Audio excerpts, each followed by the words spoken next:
ఎన్నికల హామీలను ఒక్కొక్కటిగా నెరవేరుస్తున్న కూటమి ప్రభుత్వం దివ్యాంగుల విషయంలో మానవీయ కోణంలో ఆలోచించి నూతన పథకాన్ని ప్రవేశపెట్టింది.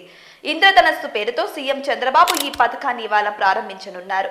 సమాజంలో అత్యంత వెనుకబడిన శారీరక ఇబ్బందులు ఎదుర్కొంటున్న దివ్యాంగులకు 100% రాయితీతో ఉచిత ప్రయాణ సౌకర్యం కల్పించడం ద్వారా వారి జీవితాల్లో కొత్త కాంతులు నింపాలని కూటమి ప్రభుత్వం లక్ష్యంగా పెట్టుకుంది.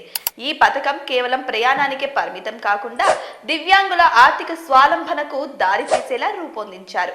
40% అంతకంటే ఎక్కువ వైకల్యం ఉన్న ప్రతి ఒక్కరూ పల్లె వెలుగు నుంచి మెట్రో ఎక్స్ప్రెస్ వరకు అన్ని సర్వీసుల్లో ఉచితంగా ప్రయాణించవచ్చు. మరీ ముఖ్యంగా తీవ్ర వైకల్యం ఉండి తోడుగా ఎవరైనా రావాల్సిన పరిస్థితి ఉంటే ఆ సహాయకుడికి కూడా టికెట్ ధరలో 50% రాయితీ కల్పించడం ద్వారా ప్రభుత్వం మానవీయ కోణాన్ని చాటుకుంది.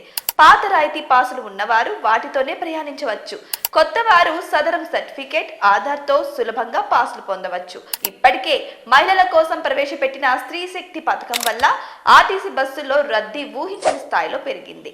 పల్లె వెలుగు ఎక్స్ప్రెస్ బస్సుల్లో నిలబడడానికి చోటు లేని పరిస్థితి నెలకొన్న తరుణంలో దివ్యాంగులు క్షేమంగా బస్సు ఎక్కడం, వారికి కేటాయించిన సీట్లలో కూర్చోవడం కండక్టర్లకు సవాలుగా మారనుంది. ఈ పథకం ఆశించిన లక్ష్యాన్ని చేరుకోవాలంటే రద్దీకి అనుగుణంగా బస్సుల నిర్వహణలో మార్పులు చేయాల్సిన అవసరం ఉంటుంది.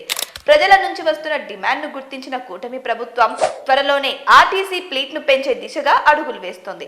పాత బస్సుల స్థానంలో కొత్తవి తీసుకురావడం, ఇక ట్రిప్పుల సంఖ్యను పెంచడం ద్వారా రద్దీ సమస్యను అధిగమించేందుకు ప్రయాణికులు సిద్ధం చేస్తోంది. ఇక దివ్యాంగులకు వైద్యం, విద్య, ఉపాధి అవసరాల కోసం ఈ ఇంద్రధనస్సు ఒక గొప్ప వరం అని చెప్పాలి.